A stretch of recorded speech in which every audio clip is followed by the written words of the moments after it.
Mga kababayan, mga haipayaw, mga masusugid namin tagapakinig. Ayop?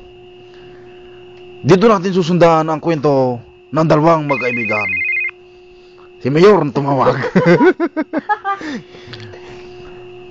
Noong isang araw ay naglakad itong si Janjan at si Mark de Guzman. Naubod. Pagod na ako maglakad. Pahinga muna tayo, pahinga. Huwag ka nga tatamad-tamad, Janjan. Kailangan nating hanapin ang magpapagaling sa ating konsihal. Sino konsihal? Si konsihal Apon. Apon? Kailangan nating iligtas siya pagkat siya may sakit.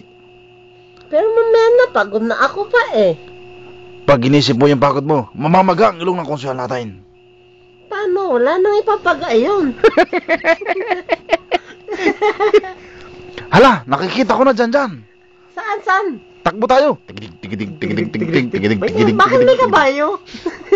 Ako yung kabayo, pony. Bilisan mo Janjan, nakikita ko na ang aking kalaban. Ayan na. Nagmamartap. Takbo. Janjan, takbo. Takbo. Janjan. Oh, tama na. Okay na yan. Sandali po namin puputulin ang ating Kalokohan. ang ating kalokohan pagkata. Meron pong balita mula po kay Kuya Kim. Madang Loy!